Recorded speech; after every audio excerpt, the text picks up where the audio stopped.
안녕하세요. 모테코 백엔드 코치 구구입니다. 오늘은 서블릿이랑 서블릿 컨테이너에 대해서 간단히 얘기해 볼게요. 자, 서블릿이 뭘까요? 아마 자바로 웹 서비스 개발하시다가 이 서블릿이란 단어를 보신 분들이 많을 건데요. 서블릿은 요 자바로 HTTP 요청을 처리하는 프로그램을 만들 때 쓰는 걸 말해요. 그래서 서블릿이 이제 자바 표준으로 정해져 있고요. 자카르타 2라고 예전에는 원래 자바 2라고 불렸었는데 최근에 이름이 바뀌었어요. 그래서 자카르타 2라는 스펙으로 정의가 되어 있습니다. 그래서 이 스펙이 어디 정의되어 있는지는 제가 이 아래 링크 추가해 놨거든요. 이 링크를 타고 들어가시면 서블릿의 자바독 문서를 보실 수가 있습니다. 근데 아마 자바로 웹 서비스 개발하셨던 분들은 보통 요 스프링을 많이 쓰셨을 거예요. 그래서 우리 어차피 자바로 개발할 때 스프링만 쓰는데 요 서블릿을 알 필요가 있을까? 라고 생각을 할 수도 있는데요. 사실은 요 스프링 MVC가 서블릿 기반으로 작동을 합니다. 그래서 이 스프링 MVC 내부 구조를 보시면은 디스패처 서블릿이라는 게 있는데 얘가 이제 서블릿이고요. 또 서블릿 스펙 중에 보시면 필터라는 게 또 있어요. 이 필터도 서블릿 표준에 해당이 됩니다. 자바에서는 서블릿 표준을 사용해서 웹 서비스 개발이 가능하다고 했는데요. 그럼 스프링을 안 써도 되는 거 아닌가? 라고 생각을 할 수도 있겠죠. 스프링 문서를 보시면은요, 초기에 J2E 스펙이 이제 복잡해서 스프링을 새로 만들었다라는 얘기가 나와요. 그래서 이 서블릿을 활용한 J2E만으로는 이 엔터프라이즈급 애플리케이션이라고 하는데, 보통 서비스 하시는 거대한 규모의 애플리케이션을 생각하시면 돼요. 웹 서비스들을 만들고 운영하기가 어려워서 스프링이 등장하게 됐다라고 이해를 하시면 됩니다. 그래서 그러면은 스프링으로 웹 개발하면 되는데 서블릿 몰라도 되는 거 아니야? 라고 생각할 수도 있지만, 앞에서도 말했지만 서블릿 기반으로 이 스프링 MVC가 동작하기 때문에 원리를 알아야 나중에 서비스 운영하시면서 뭔가 서블릿 관련 이슈가 발생했을 때 어떤 대응을 하거나 문제의 원인을 찾아서 해결할 수가 있겠죠. 그래서 기본적인 동작 원리 구조는 알고 계시는 게 좋습니다. 자, 그래서 서블릿을 깊게는 안 보고요, 간단히 살펴볼 거예요. 그래서 서블릿 표준에 맞춰 구현할 수 있는 이 인터페이스에 대해서 제가 간단히 설명을 드릴 건데, 이 패키지명 보시면은 자카르타.서블릿이라고 해서 자카르타 표준으로 제정된 거라고 했잖아요. 여기서 이제 실제 서블릿을 이렇게 구현해야 된다라고 인터페이스로 이 서블릿을 제공을 해줘요.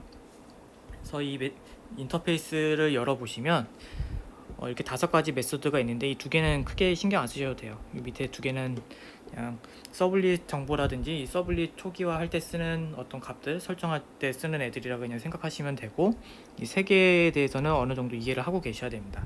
init 메서드, 서비스 메서드, destroy 메서드. 그래서 이 각각이 뭔지 한번 살펴볼 건데요. 자, 서블릿 인터페이스의 init, 서비스, destroy 메서드를 묶어서 이제 라이프 사이클 메서드라고 부르는데요. 이 라이프 사이클이 뭐냐?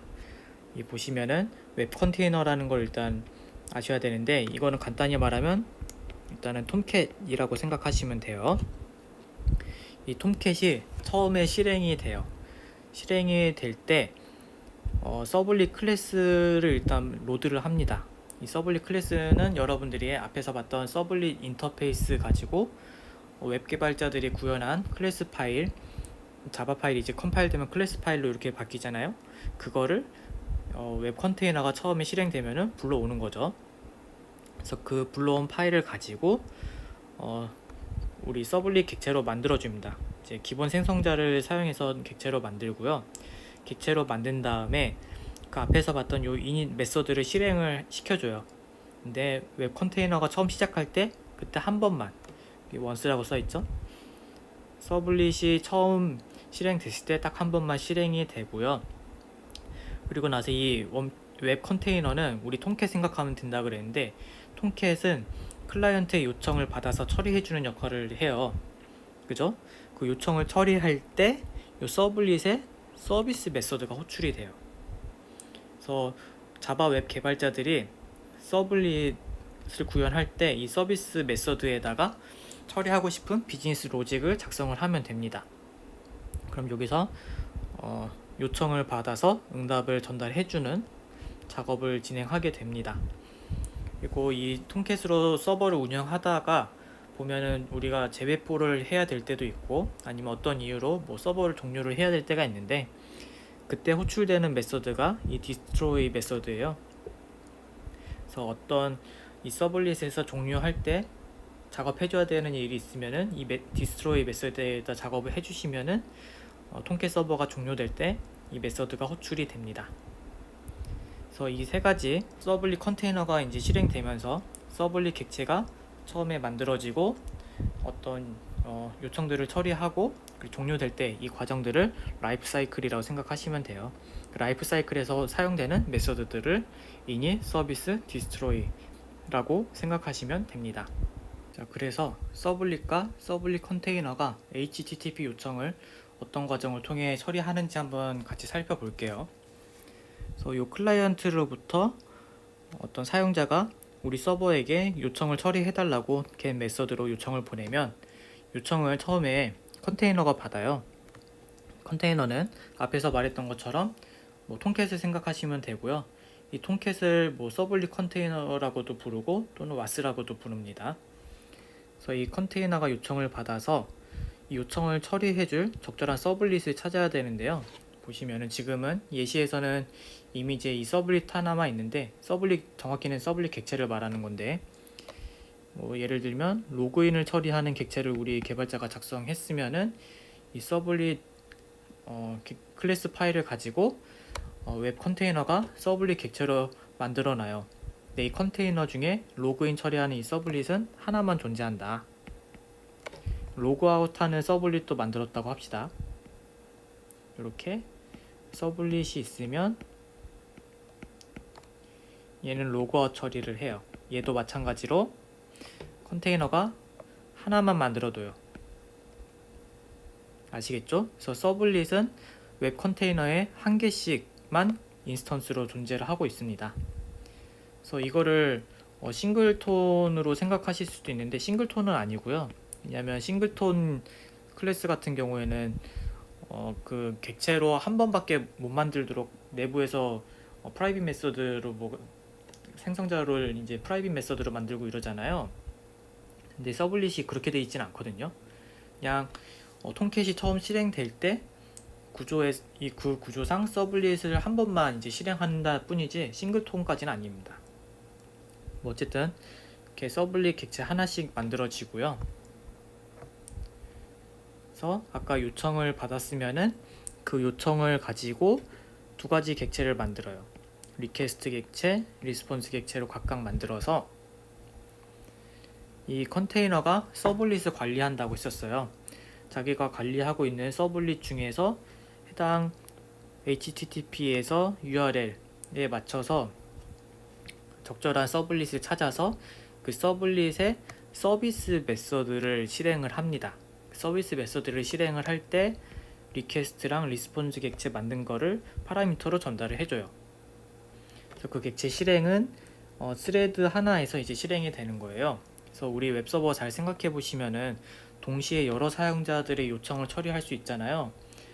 그게 가능한 이유가 서블릿 객체는 하나지만 이 서블릿 객체 하나에서 여러 스레드가 뭐 요청이 또 들어오면 이런 식으로 스레드 친구가 하나 더 생기겠죠.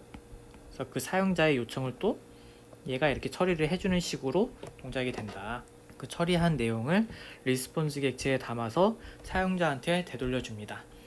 그래서 그거를 리스폰스 객체를 통해서 다시 컨테이너로 돌려주면은 컨테이너가 다시 사용자한테 응답을 전달해 주면서 서블릿 객체는 톰캣 서버 유지하는 동안 계속 살아있는 거고, 이 요청을 처리하는 동안 사용했었던 스레드는 다시 반납하고, 리퀘스트, 리스폰스 객체는 이제 안 쓰니까는 다시 JVM에게 반납을 하면 되겠죠. 자, 그래서 서블릿이 서블릿 컨테이너랑 어떻게 요청을 처리하는지를 살펴봤고요. 앞에서도 살짝 언급을 했는데 이 서블릿 하나로 다수의 요청을 처리합니다. 그래서 웹서버나 와스들은 기본적으로 멀티스레딩으로 처리가 돼요. 그래서 이미지 보시는 것처럼 클라이언트 A에서 보낸 요청을 서블릿 한 개에서 스레드 하나에 배정해서 어떤 작업 처리를 해주고, 동시에 클라이언트 B에서도 요청을 보내면은 그 서블릿 하나에서 스레드 하나에 그 작업을 배정해서 요청 처리하고 응답을 반환을 해줍니다. 그래서 여러분들이 조심하셔야 되는 게 서블릿으로 이제 웹 서버를 구현을 하실 때 이 상태를 두시면 안 돼요. 우리 상태라는 게 뭘 말하느냐면은 클래스 파일 작성하실 때 인스턴스 변수라든지 뭐 스태틱 변수 있잖아요. 스태틱 변수 이런 변수들을 작성하시면은 서블릿에 작성하시면은 이 서블릿은 상태를 공유하기 때문에 이 변수들이 공유가 돼요. 그래서 만약에 이 상태들에다가 뭔가 사용자 관련해서 노출되면 다른 사용자한테 보여주면 안 되는 정보들을 담고 있으면은 큰 문제가 되겠죠. 자, 그래서 서블릿 작성하실 때는 멀티스레드니까 인스턴스 변수, 스태틱 변수를 쓰면 안 된다. 주의하시고요. 자, 다음은 필터인데요. 그 서블릿 스펙을 보시면은 필터도 있어요. 이 필터가 뭐냐면은 요청, 응답에 추가적인 작업을 하고 싶을 때 필터를 사용한다고 나와 있어요. 그래서 이 추가적인 작업이 뭔지는 뒤에서 좀 더 살펴보기로 하고요. 그래서 이 필터도 스펙이기 때문에 표준에 맞춰 구현할 수 있도록 인터페이스가 제공이 되고 있습니다. 패키지 보시면 자카르타 서블릿이고요. 그래서 요청 응답에 추가 작업을 하고 싶은 거를 요 두 필터라는 메서드에다가 구현을 하시면 돼요. 인터페이스를 가지고 웹 개발자들이 구현 클래스를 만들 거잖아요. 근데 여기는 디폴트 키워드가 있으니까 뭐 작성을 안 하셔도 되는데 두 필터는 구현을 꼭 해주셔야 됩니다. 이 두 필터를 구현해서 우리 리퀘스트나 리스폰즈에다가 어떤 작업을 하고 싶은 걸 처리를 해주고 요 필터 체인에다가 다음 필터로 넘겨주는 식으로 처리를 하게 됩니다. 자, 그래서 그 필터에서 말하는 추가 작업이라는 게 뭐냐, 필터로 보통은 이런 것들을 구현하면 된다고 예시로 그 공식 문서에 나와 있는데요. 뭐 인증이라든지 아니면 로깅 한다든지 이미지 뭐 변환한다든지 데이터 압축하든지 뭐 아니면 풀 수도 있고요. 이런 등등등 뭔가 웹 서버 전반적으로 공통적으로 적용할 만한 처리들을 필터에서 적용시킬 수가 있고요. 그래서 필터에서 뭔가 비즈니스적 처리를 하진 않고 이런 전반적으로 적용할 만한 작업들을 넣게 됩니다. 그래서 이 필터가 적용되는 위치는 어디냐, 이것도 보시면은 클라이언트 요청을 받으면 컨테이너가 적절한 서블릿을 찾아서 그 서블릿한테 요청 처리해달라고 한다고 했잖아요. 그래서 이 컨테이너가 서블릿한테 요청이나 응답 객체를 넘기기 전 요 중간에 필터가 위치해 있다고 생각하시면 돼요. 앞에서 봤던 리퀘스트 리스폰스 객체가 이 필터를 거쳐서 어떤 추가적인 작업이 된 상태로 서블릿에 이렇게 넘어가고, 반대로 또 서블릿에서 뭔가 응답에 추가적인 작업을 하고 싶으면 이런 방향으로 응답이 전달이 되겠죠. 그래서 이거를 다시 사용자한테 반환해주는 그런 처리를 하게 됩니다. 자, 여기까지 서블릿에 대해서 간단히 알아야 되는 점들만 짚어봤고요.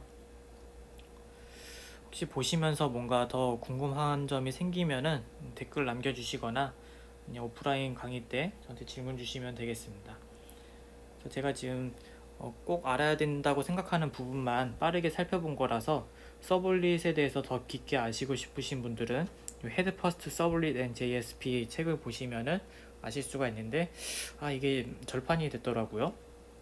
그래서 혹시라도 필수는 아니고요. 혹시라도 보고 싶으신 분들은 뭔가 중고 서점을 이용하시거나 도서관을 이용하셔도 좋을 것 같고, 혹시 더 좋은 서블릿 책이 있다면 댓글로 추천해 주시면 감사하겠습니다.